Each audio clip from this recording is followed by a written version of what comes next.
I've always been intrigued by extremes and by the fact that people can turn from something as harmless as enthusiasm into something closer to fanaticism.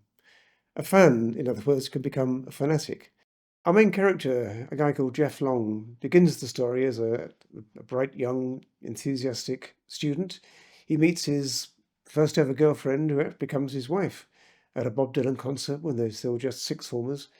And the story moves on to his life at university. He goes to Cambridge, she goes to Oxford, and all bobbles along well. And a secondary key character, Chris Staff, is someone that Jeff meets at Cambridge, and the two of them together form something of a bond, because one thing they both share is a love of Bob Dylan. But the book's about how much this love can turn into something, in the case of Jeff, something obsessive. Jeff wants to write what he considers to be the book on Bob Dylan. It'll be like an encyclopedia, come dictionary, you name it. He can't even find the right word for it himself. He calls it, in fact, the key to Dylan's mythologies.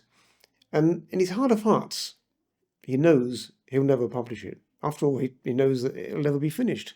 In particular, if Bob Dylan keeps creating things, how could a book that's going to cover everything ever be completed?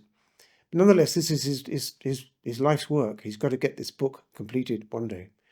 Now, along with this need to get the book done, becomes his increasing anger, because his friend, Chris, becomes a successful author. He publishes several books on Dylan. One's a memoir of his days at university called Glittering Spires.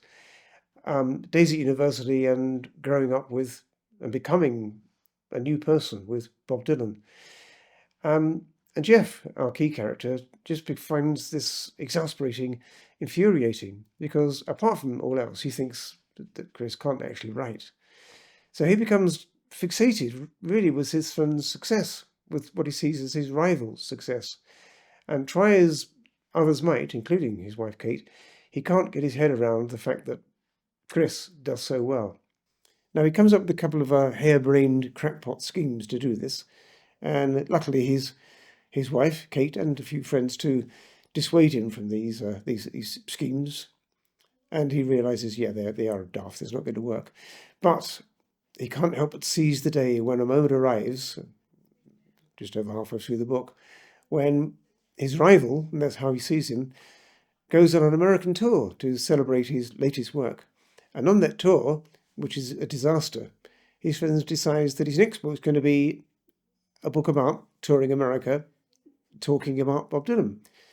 The result is he writes basically a fictitious account of the tour, complete fake. Things that happen in the book can't really have happened.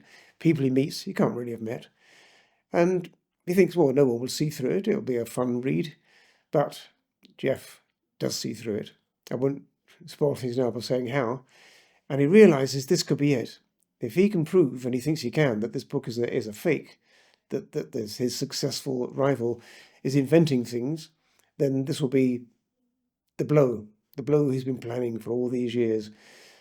Well, he decides to go ahead with this. When he knows, or thinks he knows, that he has the proof the book is a fake, he goes ahead and decides to publish a review of the book, in which he exposes its failures and its inventions, and thinks this will be it.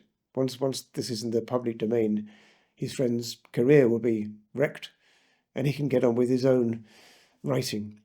Well, in fact, things don't go the way he plans them to go. They don't go the way he hopes they'll go. And for all his attempts at a successful demolition job, well, I can't really say too much more because it would spoil what I think are the rather exciting last chapters of the story. But let's again just say that our hero, Jeff Long's determination to wreck things, doesn't quite turn out, or doesn't in any way turn out the way he hopes it's going to.